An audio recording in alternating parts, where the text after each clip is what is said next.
Good morning friend, मैं सुप्रिया स्वागत करती हूँ आपका डिकोड एग्जाम में।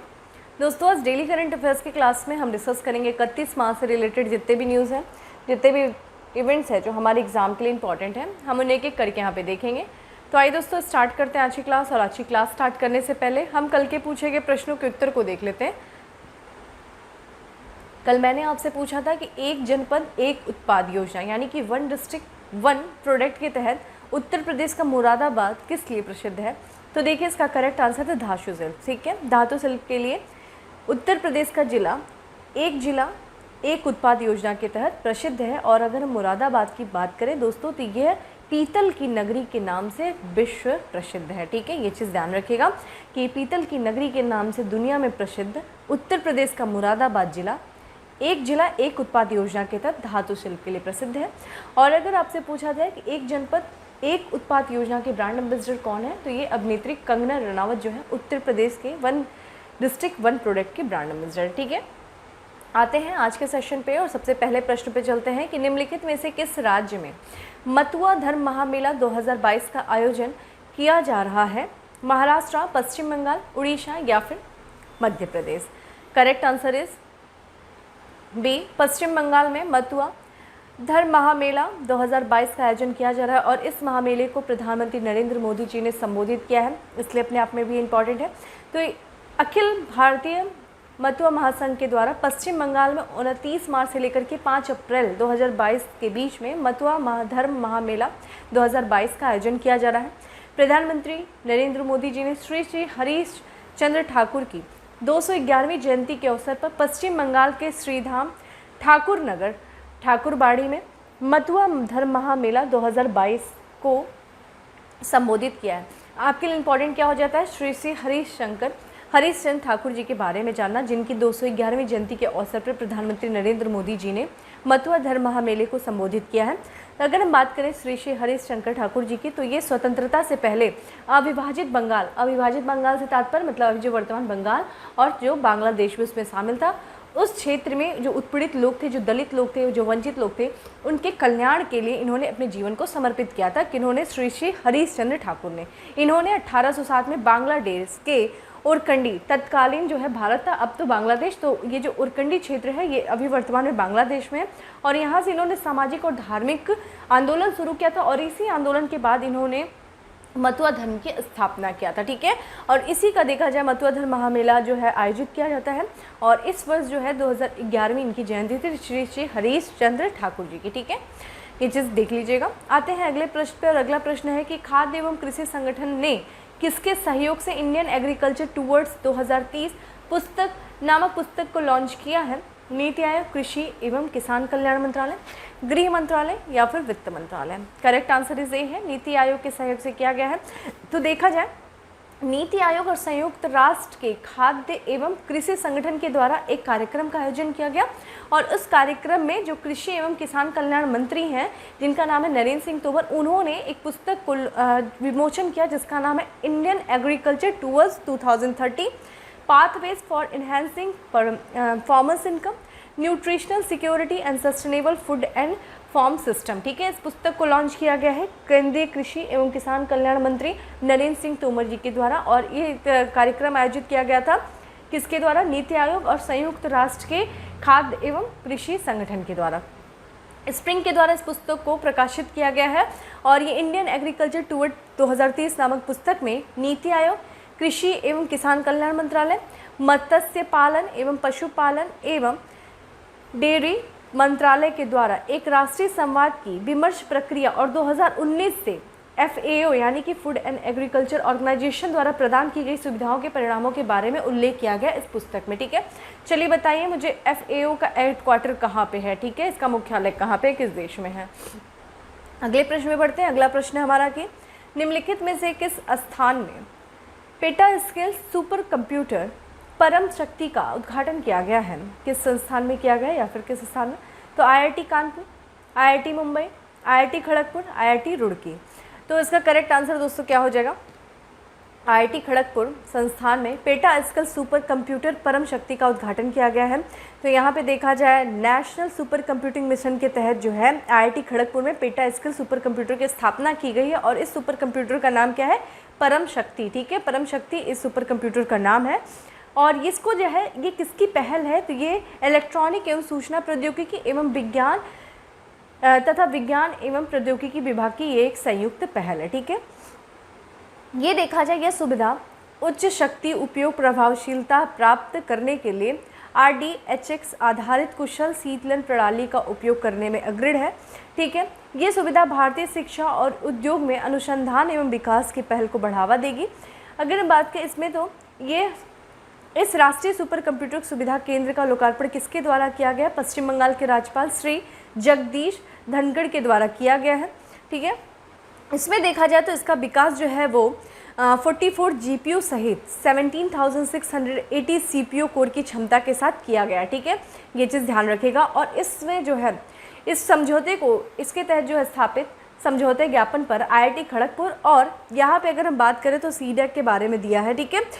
CDEC के बीच में एक हस्ताक्षर किया गया था मार्च 2019 में, ठीक है, ठीक है। तो ये सुपर कंप्यूटर के विकास के लिए मार्च 2019 में IIT खड़गपुर और centre for development in advance computing यानी कि CDEC के बीच में एक समझौता ज्ञापन पर हस्ताक्षर किया गया था मार्च 2019 में, ठीक है। और अगर हम बात दोस्तों यहाँ पे देखिए एक मिशन दिया हुआ है, कौन सा, नेशनल सुपर कंप्यूटिंग मिशन। तो इस कंप्यूटिंग मिशन की जो शुरुआत की गई थी भारत सरकार के द्वारा वर्ष 2015 में किया गया था। और ये एक तरीके से संयुक्त पहल किसकी थी, जैसा कि अभी हम लोगों ने देखा कि मिशन इलेक्ट्रॉनिक, ये जो मिशन है वो इलेक्ट्रॉनिक और सूचना प्रौद्योगिकी मंत्रालय और साथ ही साथ विज्ञान और प्रौद्योगिकी विभाग की एक संयुक्त पहल थी, ठीक है। आते हैं अपने अगले प्रश्न पे और हमारा अगला प्रश्न है कि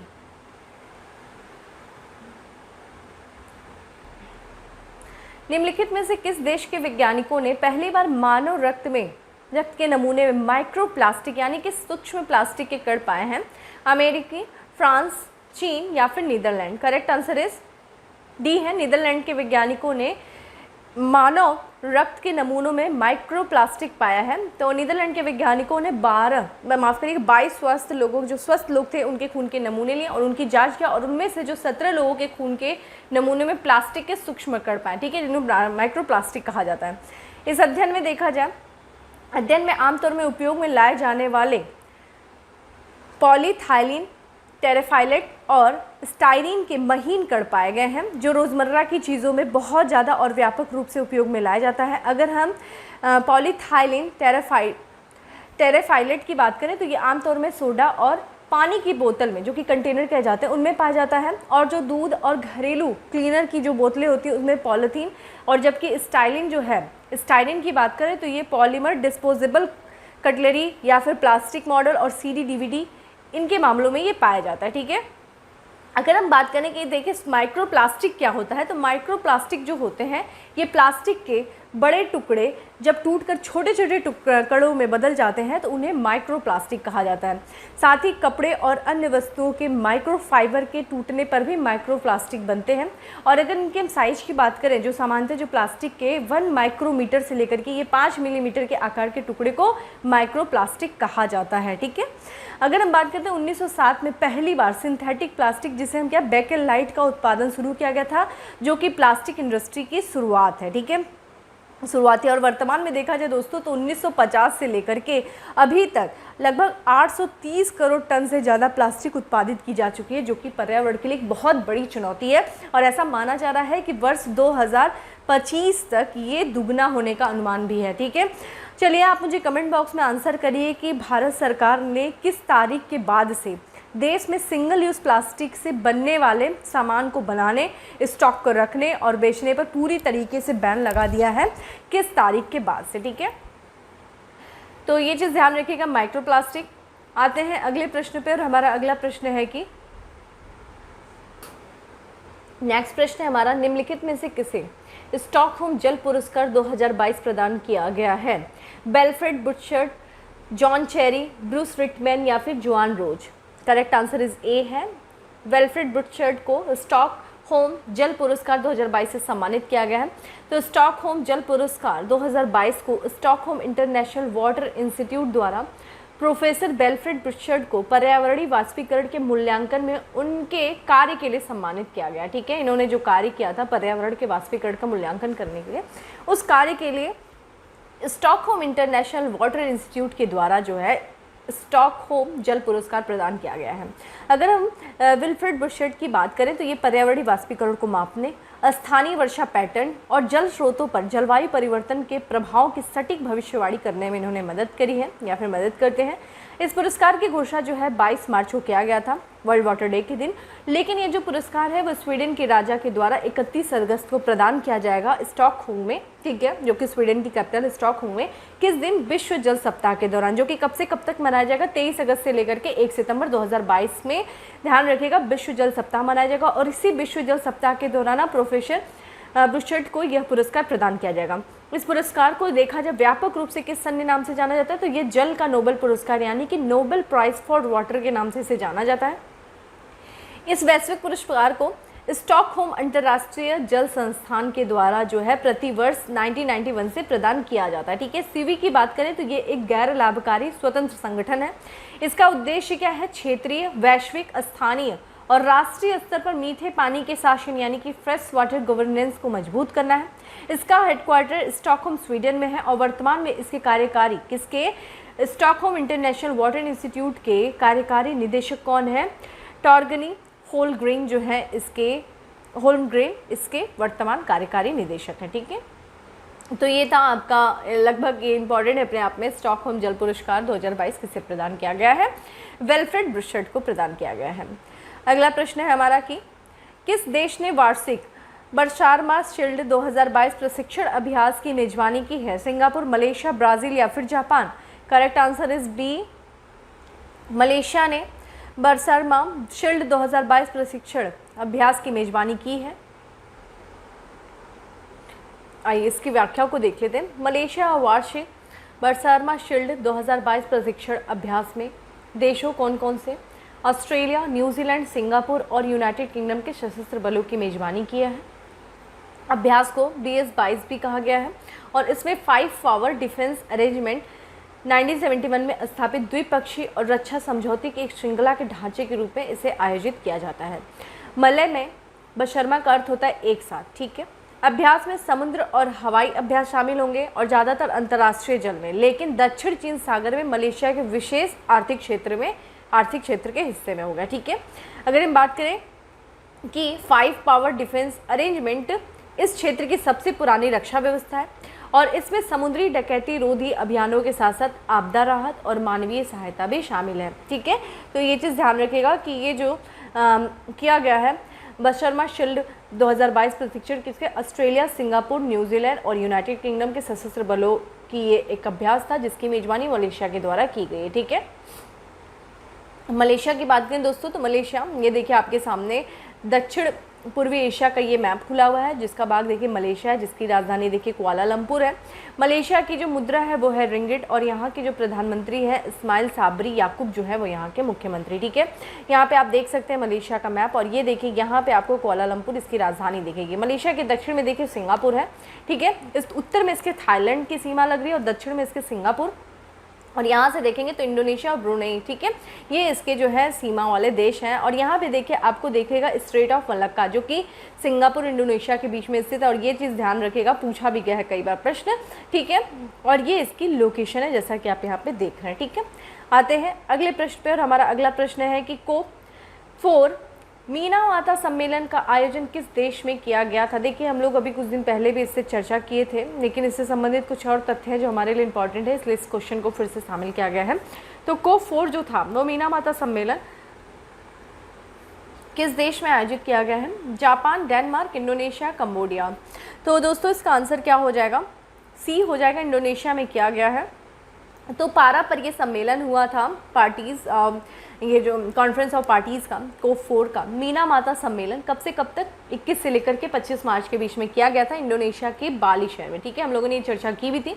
पार्टी के सम्मेलन में पारा पर मीना माता सम्मेलन में भाग लेने वाले हितधारकों ने पारा वाले उत्पादों की सूची का विस्तार करने पर सहमति व्यक्त की, जिसे चरणबद्ध करने की योजना बनाई गई है। तो जितने भी जो पारा से संबंधित जो वस्तु है, ठीक है, उससे संबंधित जो सूची है उसका विस्तार करने के लिए, यानी कि और भी जिन जिन उत्पादों में और जिन जिन वस्तु में पारा पाया जाता है उनको भी सूचियों में शामिल किया जाए, जिससे कि योजनाबद्ध तरीके से इसे समाप्त किया जाए, क्योंकि पारा एक तरीके से बहुत ही हानिकारक जो है पदार्थ है और इसी पे जो है जितने भी हितधारक हैं उस पर सहमति व्यक्त किए हैं कि सूची को विस्तार किया जाए।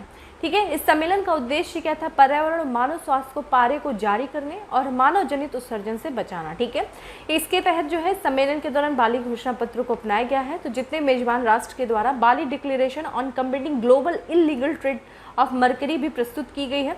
ध्यान रखिएगा, बाली घोषणा पत्र किससे संबंधित है? जो अवैध तरीके से जो इलीगल जो व्यापार होता है मरकरी का यानी कि पारे का, उससे संबंधित ये है बाली घोषणा पत्र। और पारे के व्यापार की निगरानी प्रबंधन के लिए अधिसूचना और सूचना साझाकरण प्रणाली विकसित करना है। ठीक है, इस घोषणा के तहत इसमें देखा जाए राष्ट्रीय कानून के उदाहरण साझा कर व्यापार से संबंधित डेटा तथा जानकारी को साझा करना है। पारा पर देखा जाए मीना माता कन्वेंशन मानव स्वास्थ्य और पर्यावरण को पारे और इसके यौगिकों के प्रतिकूल प्रभाव से बचाने के लिए एक वैश्विक संधि है, जिसकी हम बात कर रहे हैं पारा मीना माता कन्वेंशन, जो कि पारा से संबंधित है। और ये जो एक तरीके से संधि है, वैश्विक संधि है, किससे संबंधित? जो पारे का प्रभाव पड़ता है मानव स्वास्थ्य पर, पर्यावरण पर, उसके पारे के प्रभाव और उसके पारे और साथ ही साथ उसके यौगिकों के प्रतिकूल प्रभाव से बचाने के लिए इस संधि को अपनाया गया था। एक वैश्विक संधि है जो कि कब 2013 जेनेवा के स्विट्जरलैंड में एक अंतर सरकारी वार्ता समिति के 5वें सत्र में इस संधि पर सहमति प्रदान की गई थी। ठीक है, इनमें देखा जाए जिन देशों ने कन्वेंशन की पुष्टि की है उन्हें इन नियंत्रणों को लागू, कौन कौन से नियंत्रण, यानी कि इसमें कुछ नियंत्रण शामिल किए, जैसे कि पारा खनन हो गया, पारा और पारा से संबंधित उत्पादों का निर्माण, उस पर व्यापार करने से संबंधित नियंत्रण, पारा युक्त कचरे का निपटान किस तरीके से करना है उससे संबंधित, उद्योगों में पारा का उत्सर्जन हो रहा है तो उसे किस तरीके से जो है नियंत्रित करना है, इन सब चीज़ों पर नियंत्रण को लागू करने के लिए ये जो अंतर्राष्ट्रीय कानून है उसको एक तरह से बाध्यकारी है। ठीक है, तो जिन देशों ने इस कन्वेंशन की पुष्टि की है वो कन्वेंशन इनके लिए बाध्यकारी, देखे पूछा भी जाता है कि कई कन्वेंशन ऐसे कि जो बाध्यकारी नहीं होते हैं, ये पूछा गया है। तो मीना माता कन्वेंशन जो एक बाध्यकारी कन्वेंशन है, ठीक है, और ये देखा जाए लीगल बाइंडिंग है। और यहाँ पे देखा जाए तो भारत ने भी इस कन्वेंशन की पुष्टि की है। ठीक है, ये भी पूछा जाता है क्या भारत इस कन्वेंशन का भाग है या नहीं है, पुष्टि किया गया है नहीं है, तो ये भारत ने भी मीना माता कन्वेंशन की पुष्टि की है। ठीक है, तो काफ़ी इंपॉर्टेंट है ये चीज़ अपने आप में, जो कि हम लोग 2 बार डिस्कस कर रहे हैं, इसलिए ध्यान रखिएगा। और बाली डिक्लेरेशन याद रखिएगा, और इस बार COP4 जो कि पारा से संबंधित है, मीना माता कन्वेंशन बाली में हुआ है, इंडोनेशिया के बाली में। ठीक है, आते हैं अगले प्रश्न पे। हमारा अगला प्रश्न है कि निम्नलिखित में से किस टीम ने Obaidullah Khan heritage hockey cup जीता है? आर्मी 11, ONGC, इंडियन ऑयल या फिर भारतीय railway? Correct answer is D है, भारतीय रेलवे ने जीता है। भारतीय रेलवे की पुरुष हॉकी टीम ने Obaidullah Khan heritage hockey cup tournament जीता है, जिसका आयोजन देखिए मध्य प्रदेश के भोपाल के मेजर ध्यानचंद स्टेडियम में किया गया था। ठीक है, फाइनल में रेलवे स्पोर्ट्स प्रमोशन बोर्ड की टीम ने आर्मी 11 को 2 गोल से पराजित किया है। ठीक है, अगर हम बात करते हैं इस कप की, ओबेदुल्ला गोल्ड कप की, इसकी शुरुआत 1931 में किया गया है। यह प्रतियोगिता जो आखिरी वर्ष 2016 में खेली गई, तो अरब जाके 6 साल बाद इसे खेला गया, काफ़ी लंबे अंतराल के बाद इसे फिर से आयोजित किया गया था। वर्ष 2016 की बात करें तो वर्ष 2016 में BPCL ने जो है इस प्रतियोगिता को जीता था। किसको हराया था? भारतीय रेलवे को। तो उस समय जो रेलवे था वो उप विजेता था, जो कि इस बार वो विजेता रहा है। ठीक है, ये चीज़ ध्यान रखिएगा। तो ये चीज़ ध्यान रखिएगा कि Obaidullah Khan heritage cup tournament किससे? हॉकी से संबंधित है। ठीक है, जो कि इस बार किसने जीता है? रेलवे ने जीता, भारतीय रेलवे की पुरुष टीम ने जीता है। किसको हरा करके? आर्मी 11 को। अगला है, निम्नलिखित में से किसके द्वारा काफिले में ईंधन भरने के लिए फ्लिपकार्ट फ्लू ऑन मूव पहल की शुरुआत की गई है? भारतीय थल सेना द्वारा, भारतीय वायुसेना द्वारा, भारतीय रेलवे द्वारा या फिर भारतीय जल सेना द्वारा? करेक्ट आंसर इस डी है, माफ़ करिएगा, इसमें आंसर जो है वो है भारतीय वायुसेना के द्वारा फ्लिपकार्ट फ्यूल ऑन मूव पहल की शुरुआत की गई है काफिले में ईंधन भरने के लिए।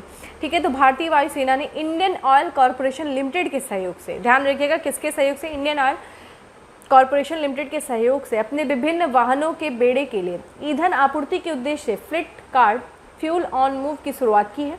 यह पहल भारतीय रेलवे के काफिलों में ईंधन भरने में तेजी लाने के लिए शुरू की गई है। फ्लिपकार्ट की मदद से भारतीय वायुसेना किसी भी इंडियन ऑयल कॉरपोरेशन लिमिटेड के ईंधन स्टेशन पर अपने काफिले में ईंधन भर सकती है। फ्लिपकार्ट का शुभारंभ देखिए किसके द्वारा किया गया है, तो 28 मार्च 2022 को पश्चिमी वायुसेना कमांड के commanding in chief air officer air marshal S Prabhakaran और इंडियन ऑयल कॉरपोरेशन लिमिटेड के जो चेयरमैन हैं कौन, श्री एस.एम. वैद्य की मौजूदगी में वायुसेना अध्यक्ष air chief marshal V R. Chaudhari द्वारा पश्चिमी वायु कमान मुख्यालय सुब्रतो पार्क में किया गया है। ठीक है, इसका शुभारंभ किया गया है। अगर हम बात कर लें यहाँ पे दोस्तों थोड़ा सा फैक्ट्स के बारे में कि इंडियन ऑयल कॉरपोरेशन लिमिटेड के बारे में अगर जान लें तो इंडियन ऑयल कॉरपोरेशन जो है वो यह भारत का जो सबसे बड़ा सरकारी स्वामित्व वाला तेल निगम है, ध्यान रखिएगा। और ये किस मंत्रालय के तहत है, तो ये भारत सरकार के पेट्रोलियम और प्राकृतिक गैस मंत्रालय के स्वामित्व में है। ठीक है, और इसका मुख्यालय कहाँ पे है, नई दिल्ली में है। ठीक है, इंडियन ऑयल कॉरपोरेशन का मुख्यालय नई दिल्ली में। ठीक है, किस मंत्रालय के तहत है, पेट्रोलियम और प्राकृतिक गैस मंत्रालय के स्वामित्व में है। अंतिम प्रश्न पे बढ़ते हैं। अंतिम प्रश्न है हमारा कि हाल ही में बलितकन सैन्य अभ्यास फिलीपींस और किस देश की सेना के बीच शुरू हुआ है, संयुक्त राज्य अमेरिका, भारत, जापान, फ्रांस। तो दोस्तों इसका करेक्ट आंसर क्या हो जाएगा, ए हो जाएगा, संयुक्त राज्य अमेरिका और फिलीपींस सेना के बीच में बालिकतन सैन्य अभ्यास की शुरुआत की गई है। संयुक्त राज्य अमेरिका और फिलीपींस की सेनाएं दक्षिण सीधी सागर में, ध्यान रखिएगा, बालितकन यानी कि कंधे से कंधे सैन्य अभ्यास की शुरुआत किया है। ये अभ्यास 12 दिनों तक चलेगा और इसमें जो है अभ्यास में 9000 फिलिपिनो और अमेरिकी सेना जो है, अमेरिकी सैनिक इसमें हिस्सा लेंगे। इस अभ्यास जो है, ये अभ्यास 2015 के बाद दोनों देशों के बीच में सबसे बड़ा सैन्य अभ्यास है। अभ्यास का उद्देश्य क्या है, समुद्री सुरक्षा, उभयचर संचालन, लाइव फायर प्रशिक्षण, आतंकवाद का मुकाबला करना और मानवीय सहायता पहुंचाना इस अभ्यास का उद्देश्य है। इस अभ्यास से देखा जाए दोनों देशों के रक्षा संबंध मजबूत होंगे और साथ ही साथ दोनों देशों के बीच एक गहन गठबंधन को प्रतिबिंबित करेगा यह अभ्यास। ठीक है, तो ध्यान रखिएगा, बालितकन सैन्य अभ्यास संयुक्त राज्य अमेरिका और फिलीपींस के बीच में हुआ। इस वक्त कहाँ पे, दक्षिण चीन सागर में किया गया है। ठीक है, आते हैं आज के प्रश्न में कि दुनिया का सबसे तेज सुपर कंप्यूटर का क्या नाम है और वह किस देश से संबंधित है। तो ये आपका क्वेश्चन ऑफ द डे है, कमेंट बॉक्स में आंसर करिएगा। बाकी डेली करंट अफेयर से संबंधित जो PDF है वो टेलीग्राम ग्रुप पे अवेलेबल है, जिसका लिंक आपको डिस्क्रिप्शन बॉक्स में दिया हुआ है। बाकी सेक्शन अच्छा लगा हो तो लाइक करना नहीं भूलें, ज़्यादा से ज़्यादा लोग को शेयर करें और चैनल पर पहली बार आए तो सब्सक्राइब करना नहीं भूलें। फिर मिलते हैं नेक्स्ट सेशन में, तब तक के लिए bye, have a good day, stay safe and stay happy.